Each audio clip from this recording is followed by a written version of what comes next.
Hey everyone, this is Laura Cerrano from Feng Shui Manhattan and Long Island. Today I want to cover the topic of using a room to either host a guest or multitask, as maybe having a guest room or combining it with like a library or anything like that.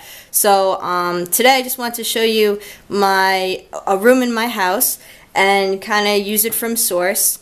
There's so many different ways you can approach this idea. So again, there's no really right or wrong. It's basically using the tools and the knowledge of Feng Shui and the principles and understanding them, and then putting them into the perspective and the personality of who you are, who your space is, basically the soul and the personality of your home, and then creating that energy field that you're looking to achieve.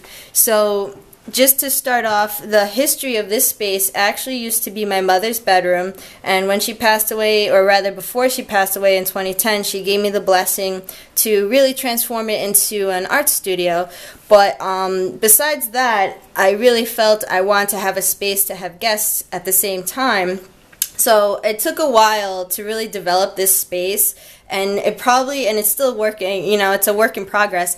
It's probably took between 2 years to really get this space together, and you'll see the wall still needs some artwork, still maybe some shelves or some pieces, but it is coming together, and I've definitely already had some guests stay over and they love the space. I always ask them to make sure I'm checking the energy and see how they sleep, and they pretty much come with the response of it was peaceful, I feel rejuvenated, happy, no problem. So that makes me very happy to check that and see the results are being accomplished and manifested from the intentions that I set forth for them.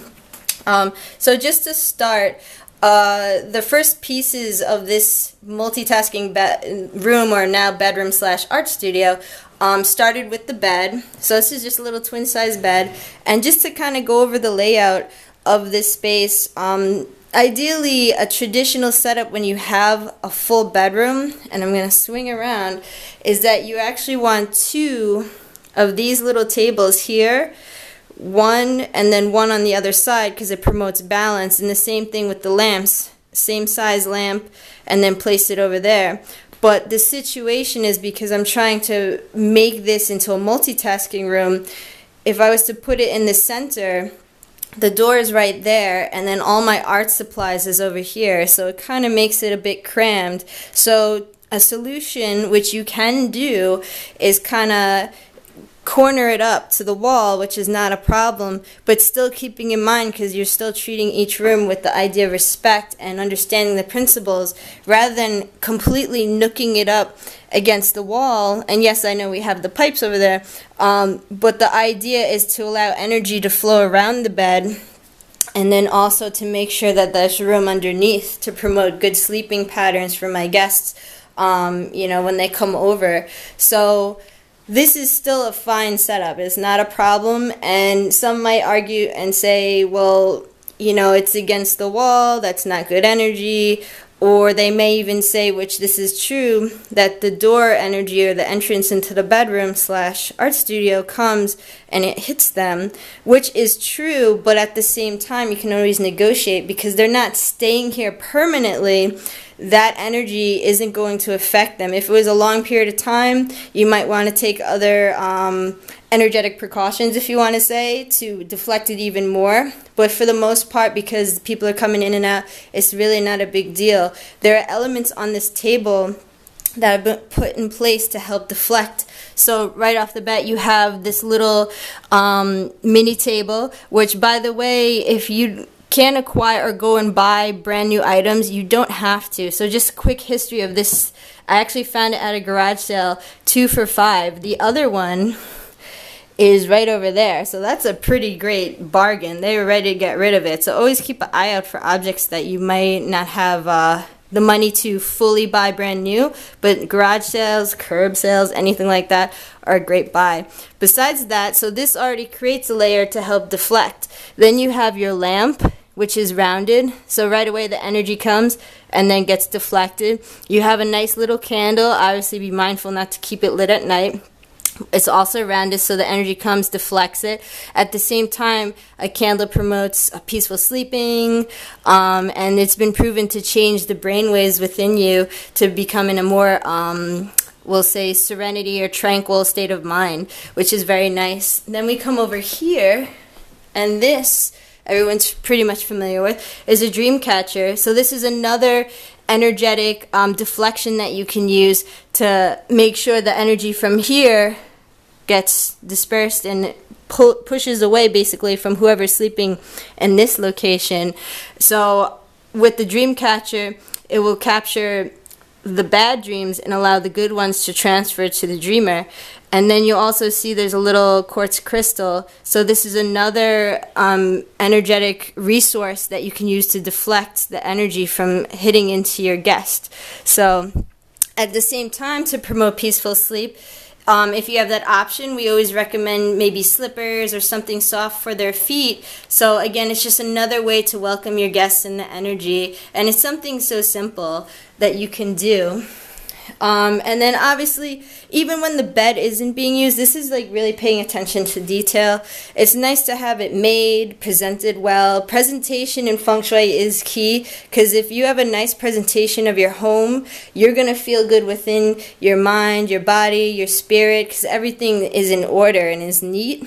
For some people, having a little chaos, or what we call as organized chaos, is just fine, but when it becomes overly cluttered, it's a good idea to release and let go. Then we come over to this location, and this is kind of like I told my mother before she passed that I'd honor her grandfather, and as well as just family in general. So this is kind of, and I'll show you over here, a little altar to her father, Peter Provenzale. And then at the same time, if we were boggling just this room, because remember each section relates to area of your life, this would be your wealth corner at the same time. So the accent color for wealth is green and purple. And in the Chinese culture, they like to use frogs. You might have heard of the money frog, the wealth frog. So you can either do the real traditional version, or I actually just bought this at Target, which has excellent feng shui items. And, you know, I put all my saving monies for travel or anything extra in there, you know, to acknowledge that area. And sometimes people want to go really literal. We used to collect huge coins, so you can place that just for decorative purposes, but understanding the true intention at the same time. And then we come over to this area, and you have some music, and at the same time, with this being a guest room and an art studio, music and art go hand in hand. When you think about guests and you want them to feel happy, music is the ultimate way of communicating and feeling good. So again, this is decorating with intention, as we always say, and it's important to understand that when we place objects, what do those objects mean to you that you're trying to manifest with that specific energy? So this is a perfect example of just fun, relaxation, and feeling good. Then we come around to this location, and this is kind of basically a small meditation altar. Again, it's also an area where I like to acknowledge my my mom's family and everything, you know, just to show respect, because this actually falls along the family wall in general as well, and it starts to go over here a little bit too. But what we talk about in Feng Shui is always honoring your ancestors, showing respect, and, you know, honoring the tradition. So even from what I was taught with Feng Shui, Native American teachings, and so on and so forth, you'll see I'll have certain objects. It's not a full-blown altar, no, but I am acknowledging certain aspects of it, and that's just fine. So, and at the same time, just to point this out too, this was a bracelet that my mother used to wear. So again, honoring her passing and then her memory and everything of that nature. Then we come over to this little corner, and this area I pretty much transformed into my art studio. So obviously, it's pretty summed up just by looking at it. You have all your supplies organized neatly, some works of art that are still in progress, some new pieces, new ideas. So constantly stimulating that creative energy to hopefully eventually get into galleries, you know, solo shows, group shows, anything like that. So those, you know, when we talk about Feng Shui, you set your intention and then you take action to manifest. So, which is really important. And you'll see even on these walls it still needs a little work with decoration, and that's fine. But right here the energy is pretty good. You got a lot of different projects and happenings. But that's why I just wanted to show you that you can really divide a room and break it up to be multitasking. So this is actually something that, especially in Manhattan, Brooklyn, Bronx, Queens, even on Long Island with apartments, studio apartments, they can actually be the most challenging because you have to learn how to divide each section according to either the living quarters. You know, you might have a living room intertwined with a dining room or a living room intertwined with a bedroom. So this is just one bedroom and it's been transformed to be used for multiple stations of your life. So it's very possible. Alright, if you have any questions from what you saw with this video, please just visit the website www.fengshuimanhattan.com.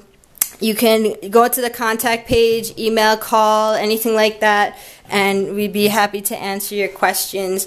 And I think that's pretty much it. So thank you for listening, and I hope to hear from you. Bye-bye.